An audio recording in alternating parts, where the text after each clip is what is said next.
लगाओ ध्यान, बटोरो, खूब पैसा बटोरो, कुछ नहीं, तुमको मन की शांति कभी नहीं मिलेगी। पैसा अगर धन का सुख दे सकता तो धन तो हमारे संसार में बरसों से है, राजा महाराजाओं से। कितना निकम्मा करके दिखाए, ये लेटेस्ट ज्ञान है हमारा। आज के युग में इतना जो धन का संग्रह चल रहा है, इतने बड़े युग में आज मुझे धन की आवश्यकता नहीं है। मन की शांति के लिए बिल्कुल जरूरत नहीं है। बोलो, जो युग जा रहा है सिर्फ धन बटोरने, जिसको धन के सिवाय कुछ नहीं नजर आता, उस पर उधर मेरे दादा का ज्ञान है। इधर लेटेस्ट युग में अभी का अभी जहां धन की बहुत संग्रह की आवश्यकता है, उसी युग में मुझे धन की जरूरत नहीं। सोचिए कितनी बड़ी बात है। दादा ने तब जो बोला, निराकार की वाणी, लास्ट एंड लेटेस्ट अवतार, तुम महिमा कहाँ गाता है, कहाँ तुम्हारा दिमाग जाता है। तभी मैंने बोला, फुर्सत ही नहीं है तुमको, बाल बच्चों से, धंधों से, नौकरी से, घर के कामों से फुर्सत कहाँ है तुम्हारी को। जब फुर्सत होगी तुमको, तब ये ज्ञान में तुम्हारा ध्यान जाएगा। जाल, माया जाल काटा नहीं है, बैठे हैं माया जाल में, कैसे होगा। शेर अगर फंस गया जाल में तो चूहे को दांत इतने भगवान ने एक्सपर्ट दिए कि जाल को कुतरने के लिए चूहा आएगा, तब शेर निकलेगा। शेर तो दांत हटा सके, जाल को कभी भी नहीं हटा सकेगा। कितना भी तुम बड़ा हो जाओ, कितना भी तुम्हारे पास धनवान हो, वो तो माया पीछे, तुमको फुर्सत ही नहीं।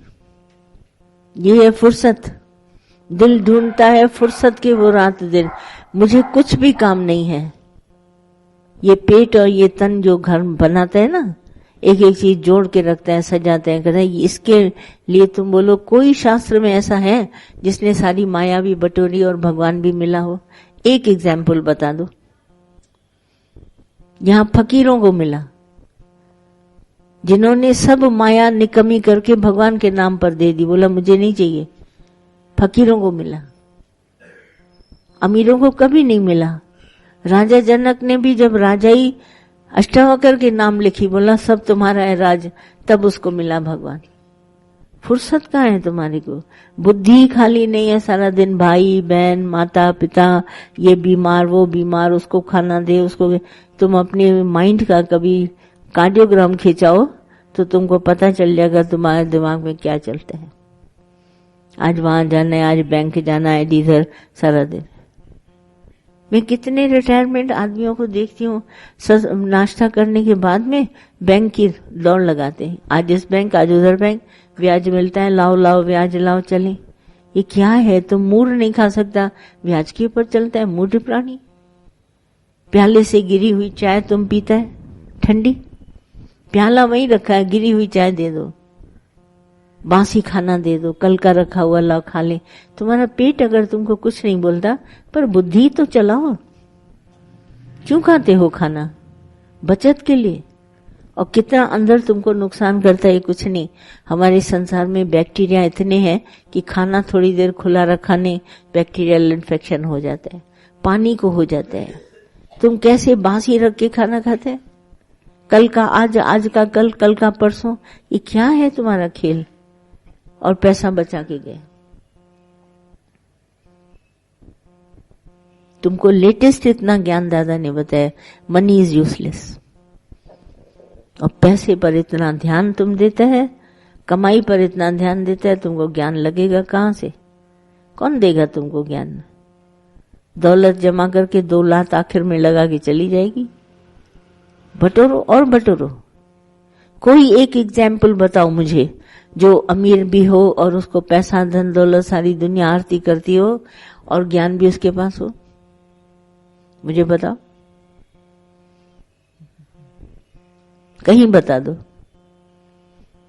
भगवान किसको मिलता है ये भी तुम्हें नहीं पता।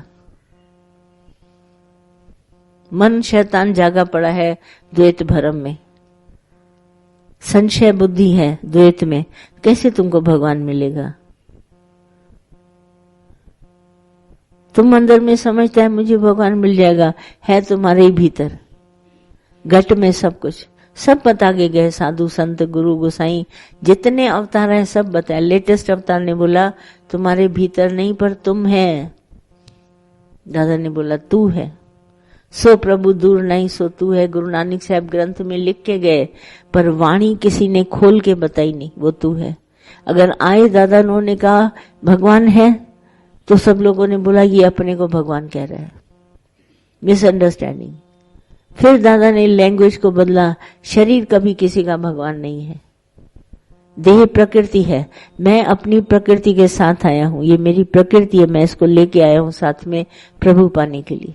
गाड़ी मुझे मिली है पर सत्संग में भगवान के पास जाने के लिए और उद्धार करने के लिए अपना और सर्व का। आप जपने और नाम जपाने, ये सत्संग का प्रचलन चला। पहले सत्संग गुरु कभी कभी करते थे, उन दिनों होते थे आज पंडाल लगेगा सत्संग होगा, चाहे ग्रंथ की वाणी थी, चाहे महाभारत ये योग वशिष्ठ चलता था, चाहे रामायण चलती थी, कथा होती थी। एक हमारे दादा ने बोला घर में सत्संग करो।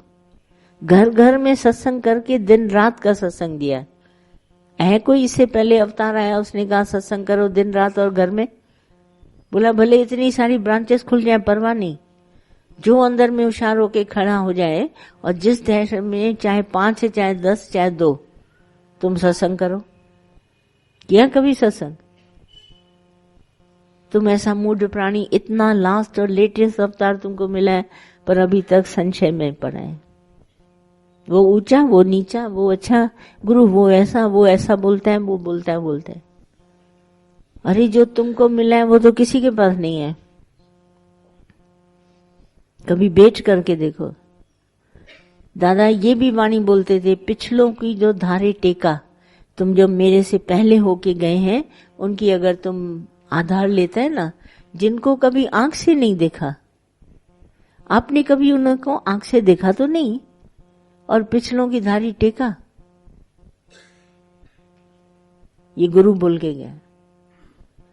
आज की धूप पेड़ को चाहिए, ये दादा ने बताया। सोचो आज अगर दादा की वाणी और दादा न होता तुम्हारे साथ, तुम कहां होता? आज का गुरु दादा ने बोला पेड़ को आज की धूप चाहिए, कल की मिली तो कल की हो गई, आज का गुरु तुमको चाहिए लेटेस्ट। तब उठ के खड़ा कर दिया एक एक को। अहम ब्रह्म तत्वम, ये वाणी सब जगह से आई पर किसी ने इसको खोल के निश्चय नहीं कराया।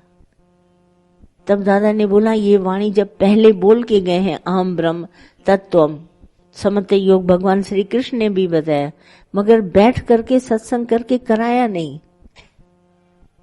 किसी ने ये निष्काम सेवा नहीं करी। रटन किया गुरुओं ने, मगर शिष्यों को कभी नहीं बोला कि जाके सेवा करो। यहाँ एक एक को दादा ने कहा तुम अवतार है। जो बताने वाला है कितना अंदर में भरम में भी कभी कहता है मैं लेक्चर तो बहुत कर रहा हूं पर मुझे मालूम है मैं खड़ा नहीं हूं, पर फिर भी वो गुरु के कहने पर लेक्चर करता है। हम लोग भी बोलते हैं खड़े नहीं हो तो क्या हुआ, वाणी तो गुरु की सुना रहे हो। कपड़ा हमने नहीं बनाया है, जो मिल ने बनाया, पर कपड़ा दुकान पर दिखाने का अधिकार तो मुझे है। मैं दिखा तो सकता हूं फलानी मिल का कपड़ा इतना उत्तम है, कह तो सकता हूं। मैं सेल्समैन की तरह बढ़िया से बढ़िया सेल करता हूं, एक्सपर्ट हूं मैं इसमें। कहां से भी कपड़ा आता है, अगर कपड़ा उत्तम है ऊपर तो उसको भी देखते हैं, लाइनिंग की जरूरत होती है। लाइनिंग वाला कपड़ा ऐसा होता है हल्का सा, पर फिर भी उसको सपोर्ट देने के लिए लाइनिंग चाहिए, बिना उसके बनेगा नहीं। हर चीज की आवश्यकता संसार में। जब प्रोडक्ट है हमारे पास तो हम क्यों न दिखाएं? भजन दिखाओ, दृष्टांत दिखाओ, कहानी सुनाओ। दादा की लाइफ कभी बना, तुमको कभी मुख ही नहीं खोला गुरु के लिए। अपने ही संशय भरम में पड़े हो। मैं तो सबसे बड़ा संशय भरम, मैं फलाना, न नाम भुलाया न रूप भुलाया, कैसे ज्ञान आए? तुम तो मैं में ही फंसा है, इसके सिवाय कुछ नहीं। महिमा गाओ तो ये मैं जो है वो तुम्हारी पता चले कि मैं है नहीं, ये भ्रम कर रही है। भ्रमित ज्ञान है तुम्हारे पास विश्वास है। तुम कहते हो विश्वास है तो फिर क्या जाओगे क्या वापस? जाओगे दुनिया में? मैं भेज दूं, चलो छोड़ दो सत्संग? नहीं जाओगे, क्योंकि आंख खुल गई तुम्हारी। एक बार भी तुमने अगर झलक देखी है तो जाओगे नहीं वापस, पर भ्रमों में बैठे जरूर हो। हाँ, ज्ञान तो सही है, पर ये जो पर जो है तुम्हारे, वो कहाँ जाए? अभी तो बहुत है दादा के ज्ञान में। मैं तो 58 पॉइंट्स आपको निकाल के बताऊं, लास्ट एंड लेटेस्ट अवतार। इसके बाद कोई आने वाला नहीं है तुम्हारे लिए। तुम इंतजार न करना कि आएगा। हम सबको दादा बोल के गया, आखिरी है, ज्ञान उठाओ और निश्चय करो, मोक्ष पद प्राप्त करो। और दूसरा जीवन मुक्ति। जीवन मुक्ति का विच ग्रस्त दे मस्त। उन्होंने सन्यास बताया, जंगल में चले गए, गुफाओं में जाके चले गए। हमको दादा ने कहीं नहीं भेजा। ऐसा उत्तम ज्ञान दिया कि हम ग्रस्त के बीच में, हम मौज मस्ती में बैठे हैं, एक विकार उत्तेजित नहीं होता। लाखों लोगों के बीच में बैठे हैं, एक विकार नहीं आता। क्यों? क्योंकि दृष्टि दी, जाओ भगवान देखो सबको। तुम्हारा काम ही नहीं है किसी के दोष देखने का। हम बीच ग्रस्तों में लाखों में रह चुके, पर एक का विकार नहीं आता। गुरु नानक साहब की बात बार बार बताते थे, करनी वो भरेगा, जैसा बीज वो फल वो खाएगा।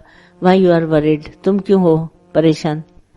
जिसने बोया काटेगा वही, उसका बीज तुम नहीं खा सकता। कितना क्लियर ज्ञान हमको ग्रस्त में दिया। निष्काम सेवा भले ग्रस्त में बताई कि घर का कोई बीमार है, सीमार है, तुम भले सेवा करो, सब कुछ कर सकता है, उसको भगवान देखकर एहसान मत उसके ऊपर जताना, गुलाम मत उसको बनाना, सब ट्रिक्स बताई। विच ग्रस्त दे मस्त बनाया। और हाथ ऐसे छोड़ के उठना जैसे कभी मैंने कुछ किया ही नहीं।